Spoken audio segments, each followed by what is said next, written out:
Hey guys, it's Tim, and this is Wrestling Unlimited, as it's Friday, and tonight was Friday Night Smackdown. Last night's Friday Night Smackdown was a good show. I thought it flowed very well. I thought it was a very consistent episode. We got a lot of good stuff, and they're building things up going forward to the Fastlane pay-per-view. But with that, as far as what I thought of the show, like I said, I liked Smackdown tonight. I thought it was one of the better shows of the week that we've seen so far. We got two more shows this week. We got No Mercy tomorrow, and we've got Wrestle Dream on Sunday. Speaking of No Mercy and NXT, Dragon Lee main roster now? Like, he's going to be the referee tomorrow for Trick Williams and Dominic Mysterio, but he started a program tonight with Austin Theory, so is Dragon Lee main roster? Because we had heard when he signed the rumor, excuse me, I just had some pasta, so I have a little burpage. Anyways, when Dragon Lee signed, the rumor was, and I think his manager even went out and said it, and was like, hey, less than a year, 1 year max, he's going to be in NXT. So coming up on that 1 year mark in the next 2 or 3 months, but we'll see how it all shakes out and goes down and whatnot. But Dragon Lee on the main roster, I like it. Starting him off with someone like an Austin Theory, get him over as a big baby face. Now, no, I'll talk about that later when we get to it, because there was something else with another. I don't think he's going to be part of LWO. I'll just say that. I think somebody else is coming in to help the LWO. But with that, I want to say thank you for joining me here. Twitch.tv/PWU Unlimited, YouTube.com/Pro Wrestling Unlimited, and podcast services all around the globe like Stitcher, Spotify, Google Pod, Apple Pod, Anchor, iHeartRadio, and so much more. Remember, if you are watching live on Twitch, you can help us out a couple of different ways. You can either help us out by hitting that donate button down below, or by donating Twitch bits in the live chat. Also, remember, you can help us out by subscribing to the channel, one of two different ways. You can either subscribe with a tiered subscription, or you can subscribe with Amazon Prime, because remember, if you have Amazon Prime, then you have Prime Gaming. Prime Gaming gives you a lot of cool things like free games, free stuff for games, and you always get one free subscription to any Twitch channel you want to subscribe to throughout the month, and I'd greatly appreciate it if you did right here for Wrestling Unlimited. Also, remember that if you head over to YouTube, you can hit that join button and become a channel member. Finally, head over to the Epic Game Store. Head over to the Epic Game Store and buy something. Or don't buy something. Claim something free. Disney Speedstorm. Disney Speedstorm is a great new kart racing game, right smack dab in the Disney universe. You can play as characters like Mickey, Minnie, Donald, Goofy. You got characters from Monsters, Inc., Aladdin, Toy Story, Mulan, Lilo and Stitch, and more. The game just went free to play yesterday. It is available on the Epic Game Store, and when you get it from the Epic Game Store, use this code. Use code PWU Unlimited at checkout, and you'll be supporting us at no extra cost. Disney Speedstorm is great. I think it's better than both Mario Kart and Crash Team Racing, so what are you waiting for? This is not a sponsored ad, but it should be, because I'm going to shield the crap out of this game because I love this game, and if you get on the Epic Game Store, it can help me as well. So go download Disney Speedstorm from the Epic Games Store today and use our code PWU NLIMITED at checkout. Now, as far as SmackDown does go, we pull up the notes here.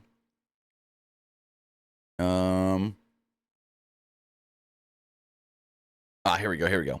My notes are all kinds of conjibulated and mixed up a little bit. SmackDown opened up with Jimmy Uso, Solo Sikoa, and Paul Heyman, the Bloodline, making their way to the ring. Heyman introduced himself on the mic, and the crowd was booing. So he's trying to introduce himself. He's like, my name is... And the crowd's just, boo! He's like, hold on. My name ain't Boo. My name is Paul Heyman. And he does all that stuff. Then he says something about acknowledging the tribal chief, but he doesn't have to do it into his phone this week. And I go, hold on. Is Roman about to show up? I thought Roman was coming out, and then, well, no Roman. So Heyman keeps on going.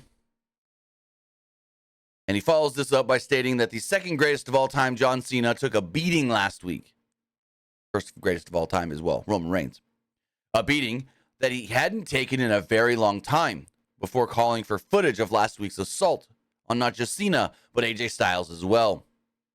After the footage aired, Heyman started to hear some Cena chants. And then he's like, also, Cena's not here right now because Cena is having travel issues. So he's not at the building. Heyman followed this up by saying that AJ Styles isn't here either because he's still in the hospital. Then Jimmy goes, and I'm like, oh, we're doing this stupid shit again? So Jimmy takes the mic from Paul Heyman, and he's like, the bloodline is in your city. And I'm like, okay, get this fucker off my screen. I'm so over Jimmy Uso. He is the lesser Uso. I don't even think he's all that great when he's speaking on the mic and all that. I think he's very bland, boring, and I don't care for him. Jey Uso, completely different. Completely different, the better twin. Jey Uso is the better twin. Hence, why he is the one earmarked for the singles run. Hence, why Jimmy is still paired with the Bloodline and Solo. Because they don't see him as big of a star as Jey. Jey is the better Uso. I'm going to say that right now. Jimmy, you're good, but you ain't great. Jey, he's teetering with great. Actually, no, I think he is right there at great. Jimmy starts bragging about the chaos that's been caused by them lately. Said he was gonna, or as he was talking smack, Carl Anderson would run out and hit the ring. Anderson sent the Bloodline packing and stated, you know, I told AJ not to get involved in Bloodline stuff. When you guys put AJ on the shelf and hurt him and sent him to the hospital, you've now made this the OC's business. And I want one of you now. Jimmy stalled at responding. Solo looked at him and goes, you take care of this or I'm going to have to take care of it. And Jimmy's like, I got it. We ended up getting a very brief contest here. Jimmy Uso and Carl Anderson. Like the match, there was really nothing much to it. Come back from commercial and the match is officially underway. Anderson was hitting a lot of offense because he was flying solo. They said AJ's gone out in the hospital. Gallows is dealing with an injury. And Michin didn't come down with him. So Sokoa became a little frustrated on the outside, seeing Carl Anderson in control. There's an eye rake from Jimmy on the top rope as Solo tried to get involved. This then found a splash from Jimmy to Anderson for Jimmy to pick up the victory. Literally nothing happened in this match of note. Like, I don't even know why it happened. Carl Anderson looked like a goob. After the match, Anderson attempted to attack again, but Solo made the save and laid him out with Samoan Spike. As the Bloodline headed up the ramp, Michin and Mia Yim would come out. Jimmy, like, kind of jaw-jacked her or whatever. And then she looks at Jimmy and slapped, boom, the crap out of him, knocking him on his booty. And she goes down to the ring to check on Carl. And Jimmy gets up and he's like, oh, god dang. Like she ringed his ear. She slapped him good. But at the same time, Jimmy seemed a little amused as well. He like looked back down and was like, all right. But damn. Like, if Trin was there, then this would set up, I don't know, maybe Trinity versus Mia. Like, you'll touch my man, I'll beat your ass. I don't know. Then we go to the back, and Santos Escobar is swooning Kathy Kelly. He's like, oh, Catalina. And talks about the LWO and him and Ray having a match tonight. He stated while he's focused on the match, he had butterflies. He stated that it was his dream to ever have a match with Rey Mysterio, and now it's a championship match. And Ray was in for the fight of his life. He stated that even though we are brothers, we are still both fighting for the same thing, and we both want to be the champion. Back inside the ring, they were setting up for the Grayson Waller effect as we head to a commercial. We're back from the commercial in the Bloodline. We're heading through the hallway, and a very frustrated Jimmy was backstage. Basically like, you see what happened? Talking to different people. And he's like going a little crazy. And Paul Heyman's like, need to call Roman Reigns. Because apparently, we've seen Hero.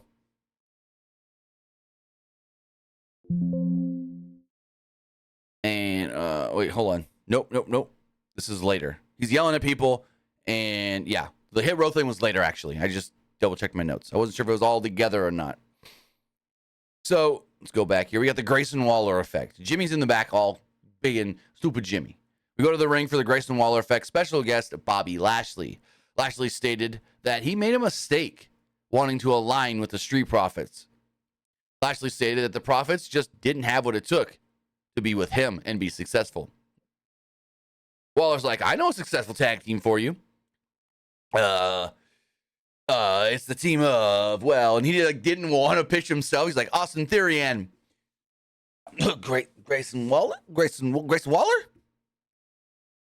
Lashley stated that I knew all about Austin Theory. I want nothing to do with him. Waller tries to defend Theory, and then out come the Street Profits. Dawkins and Ford stepped up to Lashley, but Lashley stated that he didn't want to hear it, and the Profits needed to prove it. They want to be with him before Bobby left the ring. Basically, he was like, you want to be with me? You got to prove it. You got to prove why you deserve to be with me. So Dawkins and Ford caught up with Lashley in the back and reiterated that they need to prove it to him, and that's what they're going to be focused on. Waller then got back on the mic and said that he didn't... No. So they didn't go to the back. They go to the top of the stage. They go back to the ring, and he's like, all right, so after all that, we need to liven up this crowd again, so let's introduce Austin Theory, the 150 million hitman. And Corey Graves just goes on a stupid-ass rant. Michael Cole's like, 150 million? What is that all about? And he's like, well, yeah, the video with him and The Rock and Pat McAfee, it consumed over 150 million views on social media. So he's the 150 million hitman. And Michael Cole's like, well, that wouldn't happen if it wasn't for The Rock and Pat McAfee. And he's like, no. And Corey Graves is like talking like, no. This got a little annoying. Like, Corey, I get it. It's his job to like put over the heels and stuff. This just didn't do it for me. This got annoying. So Austin Theory came out. Crowd in Sacramento booed him. And we learned that he's taking on Cameron Grimes. We come back from a commercial break and we get a video package hyping up Dragon Lee, showing some of his highlights from NXT. And then they show that Dragon Lee is in the front row. And I'm like, oh. Dragon Lee coming to the main roster? Are we getting Dragon Lee on the Smackdown brand? I like that. I like that a lot.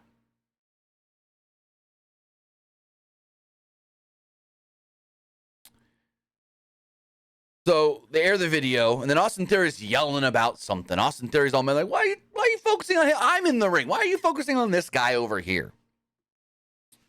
He's kind of mad that Dragon Lee is stealing his spotlight. They also talk about Dragon Lee being the referee for the North American title match tomorrow night at No Mercy. The Grimes managed to control the majority of the match, but with Waller at ringside, Theory capitalized when Waller distracted Grimes, allowing him to shove Cameron, who was flying on the outside, into the post. Back inside the ring, Theory sent Cameron packing and nailed the A-Town down, pinned him to pick up the victory. So after the match, Austin Theory gets out of the ring, and he walks over to Dragon Lee, and they have a little scuffle back and forth. Not really anything major, but Austin Theory's mad that he's stealing his spotlight. Dragon Lee just wants the spotlight, and there we go. Little scuffle, not much of a brawl. I wouldn't call it a full brawl. And then Theory was pulled away and taken to the back. Kayla Braxton's then in the back with Rey Mysterio, as Rey stated that the LWO was all about family. Mysterio stated that when he's in the ring, he expected the best out of his opponent, and he would give his best to his opponent as well. Tonight, it'll be the fight of his life. We had to do a commercial break, and then all of a sudden we get a random-ass commercial. It says, in 2 weeks, on October 8th, it doesn't give a time, but it just says, on Fox, we will be getting the top 25 greatest moments in SmackDown history. So basically, not this Sunday, but the following Sunday, whenever football's over, they're going to air a special episode of SmackDown that's a best of SmackDown in history, I guess you can call it. The top 25 SmackDown moments in history. It'll air on October 8th. but they didn't give a time for it. It's basically just whenever football's over. So that's an interesting one. Not sure the reason for it, but they did this last year too. There was a special Smackdown kind of thing, I believe. No, maybe in tribute to the troops. I can't remember exactly. There's like a special Smackdown or a special WWE thing on Fox after a football week. So yeah, I don't know why they're doing it, but cool. Come back from commercial, and Jimmy Uso was attacking Ashanti the Adonis with B-Fab looking on helplessly. When you guys asked, hey, Top Dollar got released, but not the rest of Hit Row, what are they going to do? Oh, they're going to get their asses beat. They're going to get messed up. And Jimmy beat the piss out of Ashanti at one point, basically giving him a Uranagi through a table. And they pulled him off and everything. And I'm like, if this was Solo doing the beatdown, I would be like, oh, damn. But it's Jimmy, and I don't care for Jimmy. Jimmy doesn't come off as a killer to me. Jimmy doesn't come off as a monster to me like Solo does. Maybe they're trying to build him up as that now. But to me, he's just, oh, I'm Jimmy Uso. I'm with Roman Reigns and Solo, and they're killers, and they're respected guys that can beat people up. And so I'm going to attach my name to them and try to be hard. And I'm not really. Jimmy just doesn't come off well here to me. I know what they're trying to do, but he almost seems like I'm going to attach myself to the family and just see what happens. I'm going to try and be cool and hard and badass. But I don't know if I really am. And that's just, I don't know. I'm just not feeling it with Jimmy Uso right now. Again, the lesser Uso. There's a reason he wasn't picked for the singles run. Then we have Rey Mysterio versus Santos Escobar with the United States Championship on the line. And man, did they let Santos beat the crap out of Rey for a lot of this match.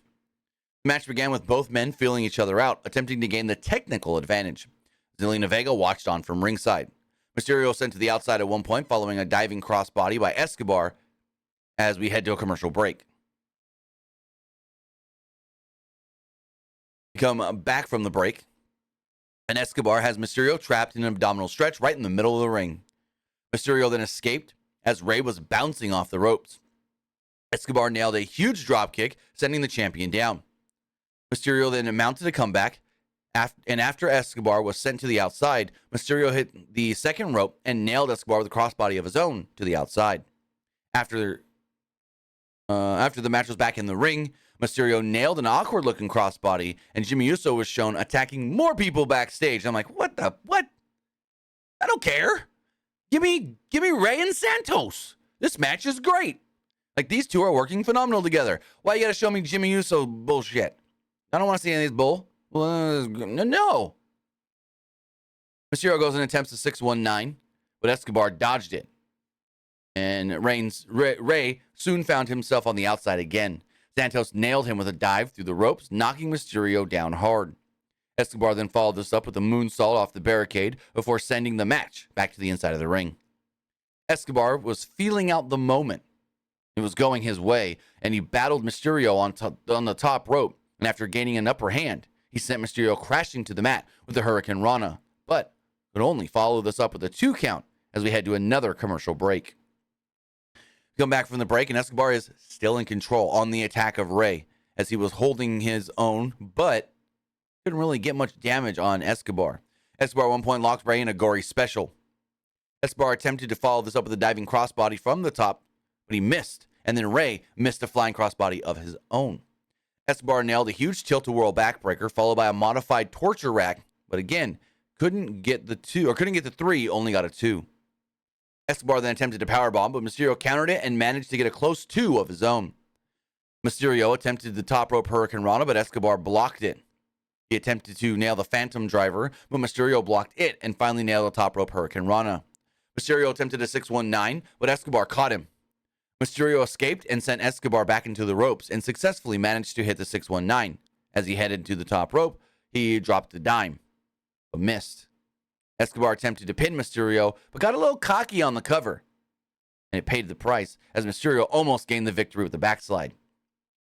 A frustrated Escobar picked Mysterio up and attempted to, again, nail Rey with the Phantom Driver, but he was too quick, and Rey rolled him up for a quick small package. 1, 2, 3, Rey retains the United States Championship. My one quarrel about WWE right now, too many just flash finishes, too many roll-ups and schoolboys and small packages. Not enough decisive victories. So after the match, a frustrated Santos Escobar and a concerned Zelina Vega were collecting their thoughts as Mysterio celebrated his victory with the championship. Before Mysterio and Escobar could pay respects and handshake each other, give each other a handshake, they were attacked by the Street Profits. The Street Profits laid out both Rey and Santos. Bobby Lashley's music hit as he was heading down to the ring. The other members of the LWO attempted to make the save on Mysterio and Escobar, but were laid out as well. Lashley smiled and celebrated the work of the Street Profits. We head to a commercial break. So, I loved the match. I thought Rey and Santos was really good. They gave Santos Escobar a lot. He got to look very strong. And then we're doing the thing. Okay, well, they beat the Street Profits. Now Street Profits want their revenge. They want to prove to Bobby it was a fluke. We go backstage. And Caleb Braxton's with the LWO. Mysterio told Braxton that he was challenging Bobby Lashley and the Street Profits to a 6-man tag team match at Fastlane. Now here's where we get a little predictable. Well, not predictable. Make predictions. We don't know who that third partner is going to be. Is it going to be Raul Mendoza? Is it going to be Joaquin Wilde? I don't think so. It's not going to be one of them. I think they're going to bring in another brother. I think they're going to bring in another member of the LWO who we saw earlier this year. Carlito. Caribbean Cool. I think they bring in Carlito. Carlito is primed and ready. He reportedly is signed with the WWE, and they're waiting for the right time to bring him in. So why not? Why not do Bobby Lashley and the Street Profits against Rey Mysterio, Santos Escobar, and Carlito? That's just my prediction. I don't know if it's going to happen, but that's me predicting.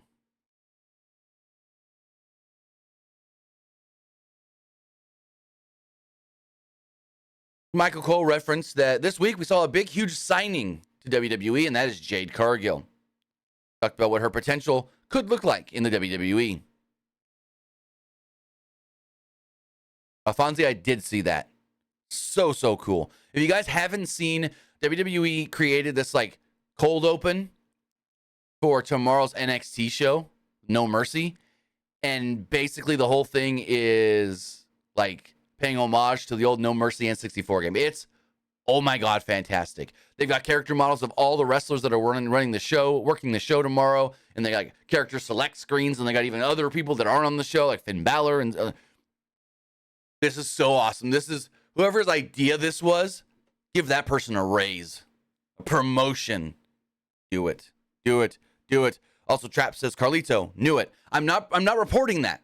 I'm predicting. Reckless speculation, as some say.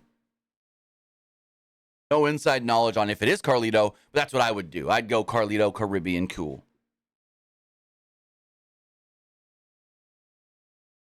As we move forward, Charlotte Flair makes her way out to the ring for her upcoming match with Bayley. After the break, before the break took place, John Cena was shown finally arriving at the building in a sports car.